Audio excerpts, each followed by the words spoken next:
We'll start with the trade. Just how'd that come about? Had you been talking to them before that, or did it just come about today? No, I talked to Bill Armstrong a number of times over the last 7 to 10 days. Talked to a number of other teams. It's always, first off, you went through the numbers. It was obvious that we had to make a move or two to try to really get some cap space.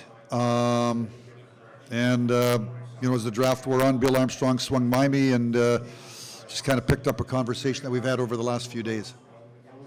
I know when Cassian signed, the landscape was very different than it is now, and the global pandemic that kicked in a few weeks later, but I kind of regret that one, for lack of a better term. I don't really regret it. I mean, I guess in life, you make the decisions based upon the information that you got at the time.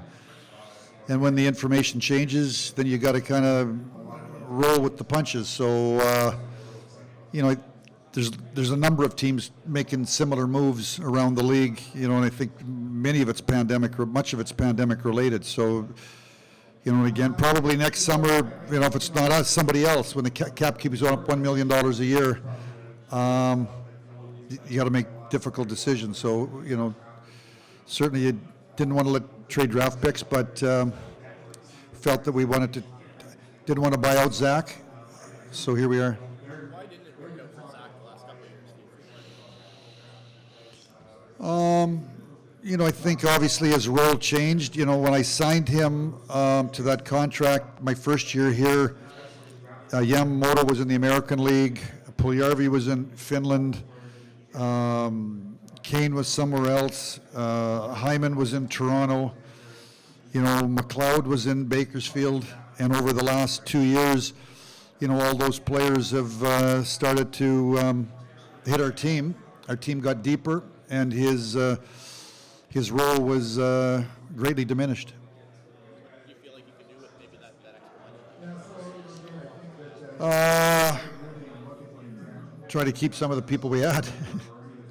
And now I'm not saying he's going to be him, but you draft Reid Schaefer at 32, a big power forward, kind of similar style maybe to Cassian, maybe a little bit more skill, but Zach was also a high pick. What do you make of Schaefer, and were you pretty confident you'd be able to get him when you made the trade?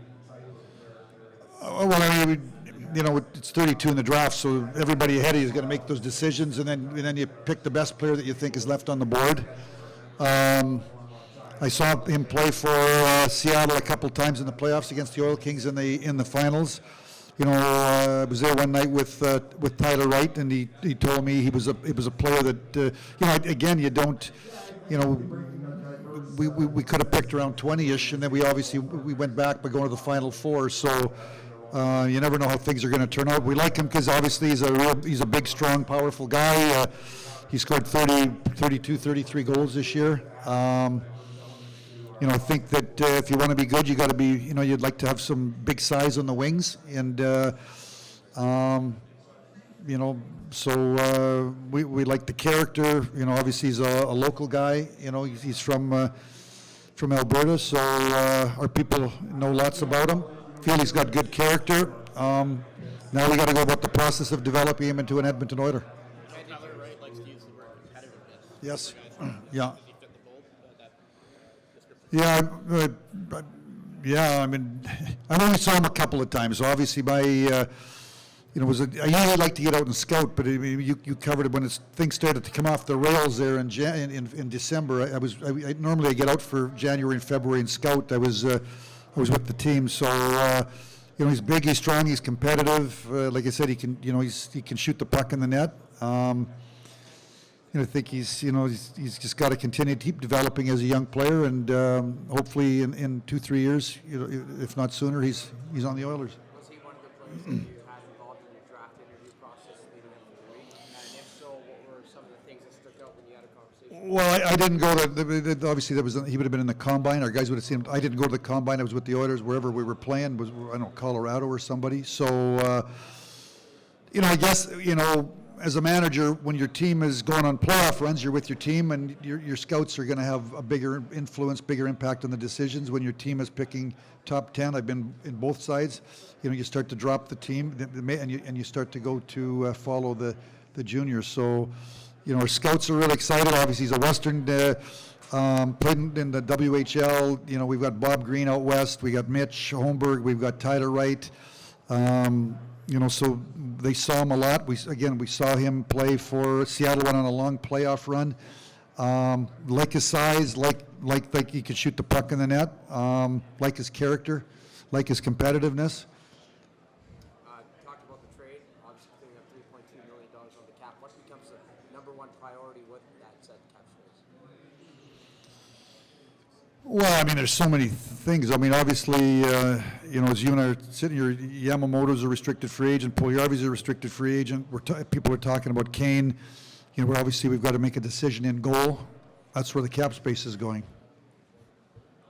One or two of the other places. Just looking ahead to tomorrow, any update on Duncan Keith? And also, is that decision maybe stopping you from doing a few other things, or does that decision affect a few other things you'd like to do? I got to talk to Duncan and his agent tomorrow. I've got a pretty good sense what he's thinking, but so I have to talk to them. I talked to talked to Jerry Johansson every day this week. Duncan I've talked 3 or 4 times the last 7, 8, 9, 10 days. So I think we'll get to a solution here in the next day or two. And is that holding up any other moves on the blue line? Not really. Obviously the big day is next Wednesday, July the 13th. So I certainly need to know by then to see where we're at. We're getting the impression he's more likely to come back than not. Dunk? Yeah. I'll let you know when you get the decision. Anything else? Thanks.